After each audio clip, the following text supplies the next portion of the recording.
제목 그대로 썸남이 생겼어요. DM 왔다 갔다 하는데 막 가슴이 두근두근합니다. 고민이 생기죠. 고민이 뭐예요? 사귈까 말까? 고민을 한다고? 바로 사귀어야지. 아니 아직 썸이라니까. 아직 썸인데 그 썸이 왜 초기 단계는 고민이 될 수도 있잖아요. 너무 적극적인데요. 뭐하러 고민하냐? 바로 사귄다. 설교를 듣기도 전에 벌써 결정하신 친구들이 있는데요. 설교를 한번 들어보도록 하겠습니다. 바로 본론으로다가 들어가서 오늘은 세 가지 말씀 나눠보도록 할 텐데, 이게 첫 번째 타이틀부터 읽어볼게요. 첫 번째 시작. 우리에겐 자유가 있다. 지난주에 우리가 이 말씀을 살펴봤는데 한번 다시 한번 읽어볼게요. 시작.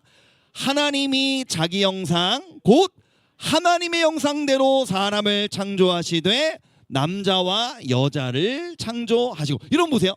하나님께서 이 세상을 창조하실 때 지난주에 동물들은 모모대로 종류대로 지들끼리 다 함께 만드시고 사람만큼은 6글자 모모대로 하나님, 다시 말하면 우리 누구 닮았대? 하나님 우리 닮았어. 야 그럼 봐봐. 하나님이랑 우리가 닮았다는 얘기가 눈이 닮았다는 건 아닐 거 아니야. 하나님이랑 우리가 코 닮았다는 얘기는 아닐 거 아니야. 하나님이랑 우리가 치아의 모양이 닮았다 뭐 이런 얘기는 아닐 거 아니에요. 그럼 하나님이랑 우리가 뭔가 닮았는데 뭘 닮았을까요? 여러분이 생각할 때 하나님은 어떤 분이에요? 하나님 사랑이 하나님 사랑이 풍성하세요. 여러분 사랑이 있어요? 있네. 닮았어. 또 하나님 어떤 분이에요? 선하신 분. 여러분 안에 선함이 있습니까? 완전하지 않지만 있잖아요. 우리 안에 선함. 하나님을 닮았네요. 또 어떤 부분이 있어요? 하나님 어떤 분이세요? 공의 하나님 뭔가 죄와 함께하지 못하시고 잘못한 모습 보면 좀 분노하시고 이런 공의 하나님이란 말이에요. 여러분들도 뉴스 보다가 막 악한 막 이런 나쁜 놈들이 와갖고 막 나쁜 짓 하고 막 지나가다가 막 요즘에는 막 묻지마 범죄라 그래서 막 여자들 그냥 막 뒤돌려차기 빡 하고 이런 인간들이 있잖아요. 그런 뉴스 보면 분노합니까? 분노하죠? 여러분 안에 공의로움이 있네요. 하나님 닮았어요. 우리는 하나님을 닮았어요. 그 하나님을 닮은 부분이 여러 가지가 있는데 그중 하나가 뭐냐면 자유예요. 하나님이 우리를 왜 창조하셨습니까? 그분에게 자유가 있으시니까. 우리에게 하나님께서 너무나 놀라운 선물을 주셨는데 자유를 주셨어요. 상대방 안에 있는 하나님의 형상을 바라보며 동성 친구에게 와, 저 친구 멋있다. 저 친구랑 친하게 지낼까? 친하게 지내고 싶다. 자유롭게 그 친구와 친구가 될 수 있죠. 우정을 나눌 수 있습니다. 쟤 예쁘네? DM 보내볼까? 쟤도 나한테 호의적이네? 사귀자고 말해볼까? 그 친구 안에 있는 하나님의 형상을 발견하며 좋아하는 마음이 생길 수 있고 고백하는 것도 우리의 자유 안에 있어요. 그래서 다시 말하면 우리에게 자유가 있어요. 썸남이 생겼습니다. 사귀어도 돼요? 안 돼요? 얼마든지 사귈 수 있다는 거예요. 그런데 여러분, 여러분의 부모님들은 목사님이 여러분에게 사겨라, 사겨도 된다 이렇게 가르치는 걸 좋아하실까요? 사귀지 마 이렇게 가르치는 걸 좋아하실까요? 부모님들은 사귀지 마, 어떤 성경 구절, 어떤 이유를 다 갖다 붙여서라도 못 사귀게 하는 것을 좋아하실 것이고, 그래야 목사님이 교회에서 인기도 올라가지 않겠습니까? 그래서 옛날 목사님들은 신앙생활 하면서 청소년들한테 사귀지 마 그랬어요. 심지어 청년부 목사님들도 사귀지 마 그랬어요. 근데 여러분 보세요. 여러분 아니 목사님이 사귀지 말란다고 안 사귀나? 이런 생각이 들잖아요. 여러분은 지금 나를 굉장히 만만하게 보고 띄엄띄엄 보지만 여러분의 부모님들이 어릴 때 자랄 때 교회에 있을 때는 목사님들이 굉장히 권위가 있었어요. 목사님을 존경하고 목사님들을 사랑하고 목사님들의 말을 잘 듣고 싶었어요. 그래서 목사님들이 하지 말라고 하면 웬만하면 안 하려고 노력을 하셨단 말이에요. 그러면서 여러분 부모님들 대부분 잘하셨어요. 여러분들은 내가 아무리 말해도 잘 안 듣지만 느껴지지 않아요? 여러분이 날 대하는 것과 선생님들이 나를 대하는 것이 매우 다르잖아요. 나랑 너네랑 나이 차이 겁나 많이 나는데 너네는 나를 함부로 대하지만 선생님들은 목사님보다 연배가 더 많으신 분들도 있는데 목사님한테 깍듯하죠. 옛날에는 교회 안에서 목사님들을 신뢰해 줬단 말이에요. 그래서 목사님들이 사귀지 마! 그러면 진짜 순수하게 사귀면 안 되는 줄 알고 안 사귀려고 노력을 했어요. 막 이렇게 이악 물고 좋아하는 사람이 있어도 참고 막 이랬단 말이에요. 물론 목사님들이 부모님들이나 이렇게 눈치 보느라 그런 것도 분명 어느 정도 있어요. 하지만 두 번째로는 그 당시 목사님들도 청년들을 너무 사랑하는 마음으로 이성교제를 금지시켰는데 왜 금지시켰냐면 여러분 생각을 해보세요. 우리가 만약에 사귀었어. 이성교제 지금 우리 청소년 때 이성교제 해. 그 이성교제가 결혼으로 이어지는 케이스가 많을까요? 헤어지는 케이스가 많을까요? 헤어지는 케이스가 맞죠. 질문하겠습니다. 여러분이 부모님의 연애 스토리를 자라오면서 한 번쯤은 들어봤을 거 아니에요. 그럼 질문합니다. 여러분 말고 우리 엄마 아빠는 중학생이나 고등학생 때 만나서 그게 교회든 학교든 학원이든 어디든 간에 우리 엄마 아빠는 중고등학교 때 만나서 쭉 연애하다가 결혼까지 꼴이 냈습니다. 우리 엄마 아빠 중고등학교 동창이에요 말고 우리 엄마 아빠 어릴 때부터 교회 같이 다녔어요 말고 그랬는데 사귄 건 청년부 때 사귀었으면 중고등학교 때 사귄 거 아니잖아. 그러니까 우리 엄마 아빠는 중고등학교 때부터 연애하고 사귀기 시작해서 결혼까지 꼴이 냈습니다. 손 들어보세요. 우와! 한 가정이 있네! 우와! 우리 곽현아 권사님! 몇 살 때 만나셨어요? 중3 때부터 사귀셨어요? 중간에 안 깨지고?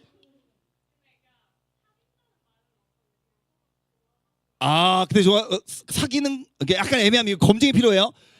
이러면은 제가 나중에 권사님한테 가서 여쭤볼게요. 오늘 딸이 손 들고 큰 소리로 우리 엄마 아빠 중3 때부터 사귀었어요 라고 말했다고. 이런 봐봐 목사님 야 사귀지 마 청소년 때. 이러면 우리 곽현아 권사님 뭐가 되시냐고. 중3 때 사귀셨는데. 그럼 자 보세요. 우리가 만약에 여기에 오늘 숫자를 정확히 세진 않았지만 선생님들도 계시고 여러분들도 있고 여러분들 부모님들이 계시잖아요. 그럼 50 커플이라고 생각을 해볼게요. 50 커플 중에 지금 0커플이거나 한 커플만 결혼에 꼴이 냈어요. 그 퍼센트로 보면 몇 퍼센트예요? 2%네요. 많이 쳐주면 2%네요. 그러니까 여러분이 지금 만약 연애를 한다 그러면 우리가 갖고 있는 데이터로는 얘랑 나랑 결혼할 확률이 몇 프로인 거예요? 2%인 거예요. 그 헤어질 확률은 몇 프로인 거예요? 98%. 여러분 이거 다음 주랑 다다음 주에도 목사님이 한 번씩 더 얘기할 건데 이걸 기억하면서 사귀는 건 굉장히 중요한 거예요. 얘랑 98%의 확률로 헤어지게 된다고요. 그러면 연애할 때 어떻게 연애하게 돼요? 좀 더 조심해야겠죠. 근데 여러분 보세요. 청소년 시절에 사귀었다가 그러면 헤어지는 경우가 더 많은데 그럼 여러분들이 여러분의 경우에 아니면 친구들의 경우에 헤어지는 케이스를 많이 봤을 거 아니에요? 그럼 친구들이 헤어졌을 때 헤어진 다음에 사귀었던 그 상대방에 대해서 헤어진 후에도 좋게 말하는 경우가 많아요? 나쁘게 말하는 경우가 많아요? 좋게 말하는 경우가 더 많았던 것 같다. 손 들어보세요. 나쁘게 말하는 경우가 솔직히 더 많은 것 같다. 손 들어보세요. 솔직히 다죠. 다. 그러니까 청소년 때는 사귄 다음에 사귈 때는 목사님 너무 잘생겨갖고 걔랑 사귀었어요. 그래서 한두 달 뒤에 잘 사귀고 있어. 말도 꺼내지 마세요. 그 새끼 완전 쓰레기예요. 이러면서 완전 자기가 좋아했는데 사랑한다며 그렇게 사귀어놓고선 헤어지고 나서 쓰레기다 뭐 다시는 얘기하지 말아라 그 인간이랑 만났던 게 내 인생의 가장 큰 수치였다 그냥 사귀었던 거 아니다 걔랑은 뭐 나랑은 연결 짓지도 말아라 말도 꺼내죠. 그렇게 된단 말이에요. 그러니까 교회 안이라고 다릅니까? 교회 안에서 누구랑 만나서 사귀었어요. 사귈 때는 막 좋다고 막 꽁냥꽁냥 거려요. 헤어진 다음엔 쓰레기라 그래요. 말도 꺼내지 말라 그래요. 걔 안 본다고 해요 하면서 어떤 친구는 교회를 떠나고 둘 다 교회를 안 떠났다면 만약에 여기 안에 만약에 사귀었다가 헤어진 친구가 있다고 칩시다. 그러면 분위기가 어때요? 겨울 왕국이에요 지금. 그런 일들이 벌어지니까 목사님들이 여러분이 교회 안에서 오랜 시간 동안 신앙생활 잘 하도록 지켜주고 싶어서 금지하는 경우가 많긴 했었죠. 그 실제로 목사님이 분당우리 교회에서 사역할 때도 목사님은 고등부 목사님이고 중등부 목사님이 또 한 분 계셨는데 목사님도 청소년을 사랑하고 그 목사님도 청소년을 똑같이 사랑하는데 목사님은 친구들한테 중등부에 있을 때 사귀지 마. 근데 여러분이 말한 것처럼 뭐 사귀지 말라고 다 안 사귀나 다 잘 듣는 건 아니잖아요. 그래서 목사님이 전체한테 사귀지 말라고 한 게 아니라 특히 훈련반 친구들이나 찬양팀 친구들한테 세게 얘기했어요. 사귀면 찬양팀 아웃. 사귀면 훈련반 아웃. 세지 장난 아니지. 근데 여러분이 요즘 몇 년밖에 안 지났는데도 말도 안 돼 이러는데 그 당시 한 5년 전 6년 전만 해도 말도 안 되는 건 아니었어. 교회에서 애들이 목사님 너무 좋아하고 교회 공동체 지키고 싶고 여기서 너무 모범생처럼 말 잘 들으면서 신앙생활 하고 싶으니까 대부분 애들이 목사님이 막 얘기하면 들으려고 애썼단 말이야. 그러면서 중등부 시절을 보내고 고등부로 올라왔어. 근데 목사님은 여러분이 겪어보니까 어때요?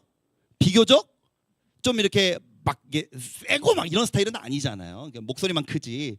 그래서 목사님이 약간 괜찮아 꾸레똥 약간 이런 스타일이니까 목사님이 그런 부분에 있어서 좀 유하다는 걸 애들이 느끼자마자 연초에 고1 되자마자 작년 중3에서 선교 갔다 오고 막 사역하고 훈련받고 다 이랬던 애들이 목사님 찾아와서 목사님 사실은요 이러는 거야. 중등부 때 다 사귀고 있었어. 근데 목사님한테 들키면 돼 안 돼? 목사님이 화내고 자른다 그러고 근데 난 교회가 좋고 그러니까 목사님한테 안 들키려고 숨겼어.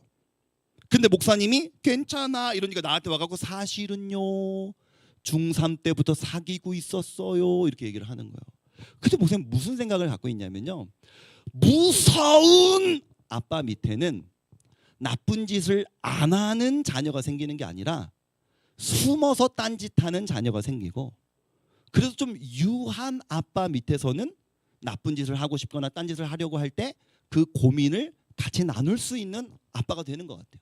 그래서 목사님은 그런 역할을 좀 하고 싶다는 생각을 하거든요. 그래서 여러분들이 목사님을 찾아와서 뭐 이성교제나 그 외에 다른 것들에 대해서 고민할 때 목사님한테 얘기해도 되겠다.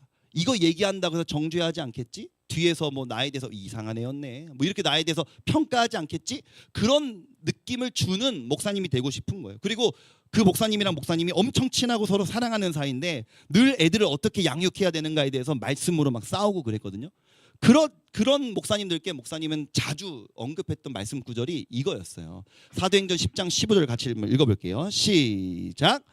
또 두 번째 소리가 있으되 하나님께서 깨끗하게 하신 것을 네가 속되다 하지 말라 하더라. 아멘. 이게 무슨 말이냐면 베드로가 어느 날 기도하고 있었는데 하나님께서 환상 가운데 하늘에서 모를 내려주시는 거야. 내려주시는데 그게 이스라엘 사람들이 다 부정하다고 생각해서 절대 먹지 않는 음식들이었어. 그러니까 근데 이제 하늘에서 소리가 나서 받아 먹으라 그러는 거야. 그 베드로가 이거 우리 안 먹는 거예요. 부정한 음식이에요. 안 먹어요 라고 이야기했더니 하나님께서 내가 깨끗하다고 하는데 네가 왜 더럽다고 하느냐. 자칫 동기는 선했어요. 목사님들이 청소년들을 사랑해서 교회 안에서 잘 지켜주고 싶어서 자기 딴에는 이게 너네들한테 더 도움이 된다고 생각해서 이성교제를 하지 말라고 윽박지르고 막았더니 몇몇 착하고 순수한 친구들은 이 악물고 정말 연애하지 않고 지켰단 말이에요. 근데 연애하는 그 감정이 생기는 건 당연한 것이다 보니까 몇몇 친구들 연애를 했어요. 그러니까 이 친구들이 연애를 안 하고 기다렸던 친구들이 얘네를 탁 째려보면서 정죄하기 시작하는 거예요. 너네 왜 목사님이 하지 말라는데 했어? 우리 사역팀 규칙에 연애하면 안 된다고 됐잖아. 목사님 쟤네 잘라요. 왜 안 잘라요? 같이 수련회 가서 눈물 콧물 쏟으면서 기도하고 선교 같이 다녀오고 너무너무 사랑하고 친하는 동역자 관계인데 잘라요 빨리. 왜 안 잘라요? 하나님이 정죄하지 않는 것을 가지고 사람이 정죄하도록 만드는 이 문화는 잘못됐다고 생각해요. 그래서 목사님은 여러분에게 첫 번째로 말하고 싶은 자유가 있다. 청소년이 우리가 성장함에 따라 상대방 마음속에 있는 그 모습 속에 있는 하나님의 형상을 발견하고 좋아하는 마음이 생길 수 있고 썸을 탈 수 있고 사귈까 말까 고민하다가 고백도 해보고 사귈 수도 있죠. 아싸! 오늘 고백하러 가야지. 2번 3번도 들어보세요. 2번 한번 읽어봅시다. 시작. 근데 우리의 선택이 여러분 방금도 증거가 나왔잖아요. 아까 목사님이 사귀었다가 헤어질 확률이 98%인데 헤어지고 나서는 그 인간 얘기하지 마세요. 쓰레기예요 라고 이야기할 만큼 우리의 그때 고백하고 사귀었던 선택이 옳은 선택이 아니었던 경우들도 있다는 거예요. 물론 결혼하지 않으면 그거 다 옳은 선택 아니었다 그렇게 얘기하는 건 아니에요. 왜냐하면 실패를 통해서도 배우는 게 있긴 하거든요. 고린도서 10장 23절에서는 우리에게 자유가 있다라고 이야기하면서 그 자유 뒤에 무슨 이야기를 하냐면 말씀 읽어볼게요. 시작. 모든 것이 가하나 모든 것이 유익한 것은 아니요 모든 것이 가하나 모든 것이 덕을 세우는 것은 아니니. 아멘. 이거는 초대교회에서 이제 제사 지내면서 사람들이 우상에게 제사 지내면서 바친 이 음식들이 있는데 그거 먹어도 됩니까? 안 됩니까? 이런 뜻이에요. 여러분이 생각할 때 먹어도 돼요? 안 돼요? 먹어도 되지. 왜냐면 우리는 그리스도인이잖아. 우리가 제사 지낸 거 아니잖아. 우리 우상 숭배하지 않잖아. 그거 우리한테 그냥 음식일 뿐이야. 먹으면 왜 안 돼요? 먹어도 되지. 근데 교회에서 그거 먹으면 되게 막 불편해하는 사람들이 있었거든요. 그래서 사도 바울이 이렇게 얘기하는 거예요. 모든 것이 가능하다. 자유롭다는 거예요. 너네한테 자유가 있어. 야, 음식 먹으면 어때? 그거 그냥 음식일 뿐인데. 그러나 너한테 자유가 있어서 마음대로 한다고 해서 그 모든 것이 우리에게 유익한 것은 아니다. 우리가 자유가 있다고 해서 마음대로 막 행동하는 것이 반드시 여러분의 인생과 교회에 유익한 것은 아니라는 거예요. 그래서 좋아하는 사람이 생겼어요. 썸남이 생겼어요. 그러면 잠잠히 여러분의 내면을 돌아보면서 목사님은 여러분이 두 가지 질문을 여러분 스스로에게 해봤으면 좋겠어요. 이건 성경에 나오지 않지만 목사님의 조언이에요. 첫 번째, 이거 진짜 중요한 질문인데 그 친구가 좋은 것인가? 연애를 하고 싶은 것인가? 뭔 말인지 알죠? 청소년쯤 되면 남자한테 관심 생기고 여자한테 관심 생기니까 아무나 걸려라. 이씨. 사귀고 싶다 나도 연애하고 싶다 하면서 막 얘랑도 친하게 지내고 쟤랑도 친하게 지내고 여기도 조금 얘기하고 저기도 좀 얘기하다가 그냥 막 그렇게 좋아하는 사이는 아닌데 뭐 이렇게 저렇게 하다가 요즘에 좀 연락이 더 자주 되면서 그냥 뭐 코너도 같이 갈 수 있고 그러다가 보면 사귈까? 걔를 진지하게 좋아하는 것은 아닌데 요즘 외로워서 사귀고 싶어서 나도 여자친구 있다고 말하고 싶어서 나도 남자친구 있다고 말하고 싶어서 그 사람 자체와 존재를 사랑하는 것이 아닌 그냥 연애 감정 때문에 사귀게 되는 것은 서로에게 그렇게 긍정적인 연애를 할 가능성이 매우 낮아집니다.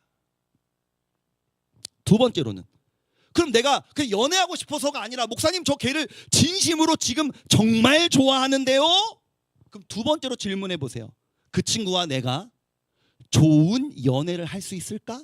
머릿속으로 그려보는 거예요. 이 말은 다시 말하면 무슨 말이냐면 그 친구 좋은 친구야? 무슨 말이냐면 사랑한다고 해서 그 친구가 다 좋은 친구는 아니에요.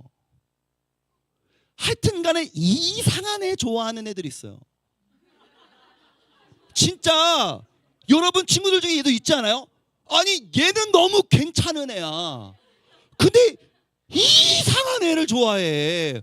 아니 스타일이 이상해. 남자를 좋아하는 스타일이 여자를 좋아하는 스타일이 하여튼 간에 이상한 애를 좋아해. 그래서 막 달려가서 막 뜯어 말리고 싶은 애들이 있잖아요. 자기 자신은 모를 수가 있어요. 그래서 진지하게 고민해보라는 거예요. 내가 그냥 요즘 연애하고 싶어 고백해갖고 그냥 사귀어서 그냥 크리스마스를 혼자 보낼 순 없어. 그런 생각으로 하는 연애가 아니라 진심으로 그 친구를 좋아하는가. 두 번째로는 그 친구가 정말 내가 그냥 요즘에 연락 자주 돼갖고 그냥 친밀감 때문에 좋아하는 게 아니라 객관적으로 좋은 친구여서 우리가 연애를 한다면 좋은 연애를 할 수 있을까? 우리의 선택이 늘 옳지 않기 때문에 숙고하고 고민하는 시간이 필요하다는 거예요.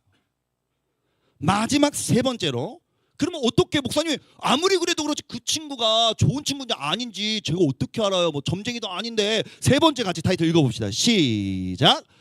교회 공동체 안에서, 그래서 교회 안에서 여러분 이거 진짜 농담이 아니라 교회 안에서 그냥 주일날 교회 왔다 갔다 하는 거 말고 수련회도 가보고 같이 훈련도 받아보고 교회에서 무슨 행사도 있으면 같이 와서 열심히 누리면서도 안테나를 아주 예민하게 세워서 꼭 좋아하는 사람 없더라도 계속 둘러보세요. 계속 둘러보세요. 그래 왜냐면 여기 얼마나 많은 인간들이 있니? 그 인간들의 성격이 각양각색이야. 보면서 아, 어떤 사람이 귀한 사람이구나를 여러분이 배워가는 거예요. 사무엘상 우리 16장 7절을 보니까 이렇게 말씀하고 있는데 한번 읽어봅시다. 시작. 사람은 외모를 보거니와 나 여호와는 중심을 보느니라 하시더라. 아멘. 사람은 어쩔 수 없이 뭐를 볼 수밖에 없대요? 아, 사람은 그냥 외모만 봐. 우리는 어머 잘생겼어. 저 예쁜데? 우리는 거의 이걸로 그 8, 90% 마음이 끝났어. 그러다가 10%, 20% 뭐야? 요즘 연락 좀 잘 되면 그냥 썸 타고 사귀는 거야. 그게 우리의 시선의 한계라면 신앙생활이란 뭐예요? 나라는 이 너무나 존재가 얕은 사람이 하나님을 닮아가면서 이 존재 자체가 깊어지는 것이 신앙생활이잖아요.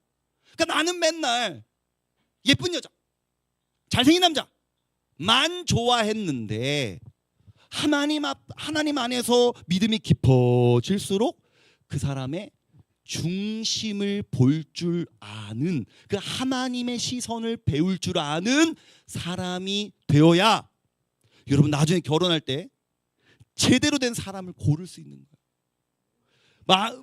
여러분이 이제 그 목사님을 믿지 않을 수도 있을 것 같지만 목사님이 이제 우리 아내를 선택한 이유를 몇 가지 이제 말해주면 혹시라도 여러분들이 도움이 될까 싶어서 몇 가지만 얘기해 볼게요. 많은 사람들이 목사님한테 예뻐서 결혼했죠? 이렇게 얘기를 많이 해요.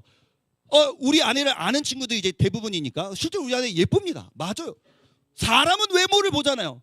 당연히 예쁘니까 제가 호감을 가졌겠죠. 근데 제가 우리 아내랑 연애를 시작할 때 우리 아내 나이가 22살이었어요. 우리 아내가 결혼한 나이가 23살이에요. 여원쌤 지금 올해 나이가 몇이죠? 21? 그러니까 내년에 남자친구를 만나서 후년에 결혼을 하고 그 다음에 애를 낳는다고 생각을 해보세요. 그 다음에는 둘째를 낳는다고 생각을 해보세요. 우리 지금까지는 은혜로웠잖아 얘들아. 지금까지 은혜로웠잖아. 얘기를 들어봐. 그럼 봐봐. 솔직하게 우리 화내지 마 수민아. 너무 화를 내잖아. 무서워. 얘기를 들어봐봐 얘들아. 우리 아내가 예뻤어. 나에게 플러스야 마이너스야? 냉정해. 솔직히 플러스지. 뭐 목사님이라고 해서 외모를 안 봤습니다. 그럼 거짓말은 안 하겠습니다. 예쁘니까 플러스. 우리 아내 22살이었어요. 플러스였을까 마이너스였을까? 마이너스였습니다. 왜냐면 완전 마이너스죠. 그때 내 나이가 29살이고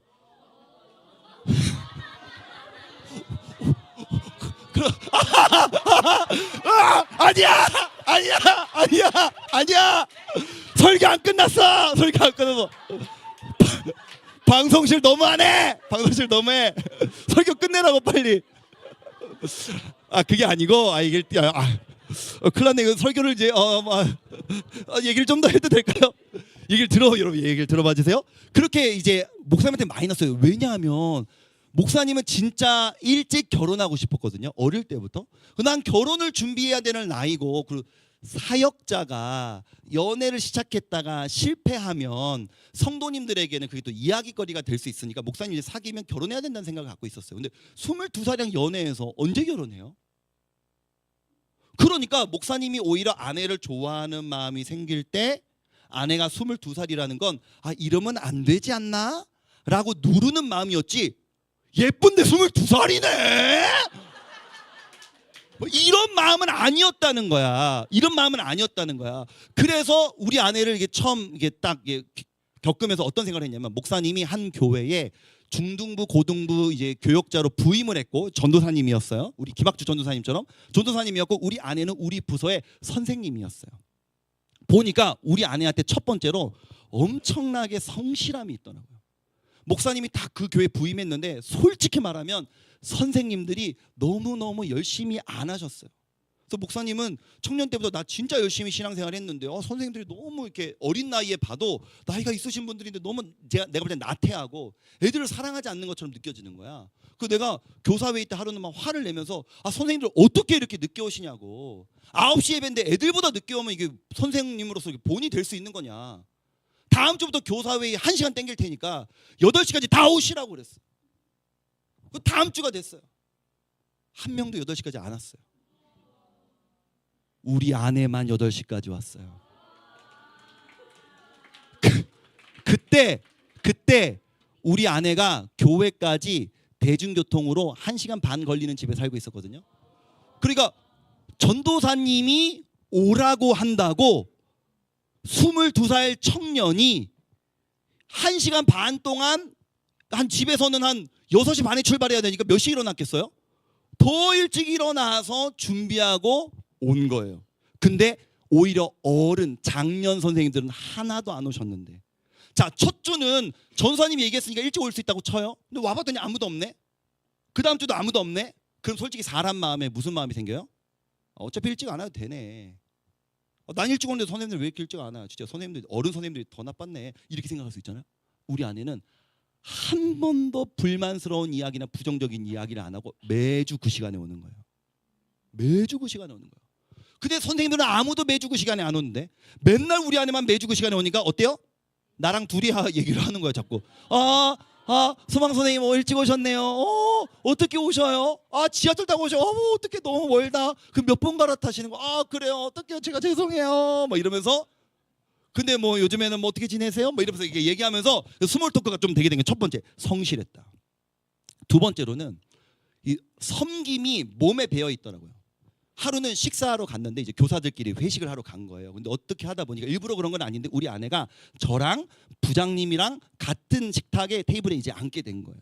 근데 22살 때 저를 생각해 보면 22살이면 아직 좀 어리잖아요. 이렇게 어른들에 비하면. 그러니까 22살이면 오예 오늘 맛있는 거 먹는다.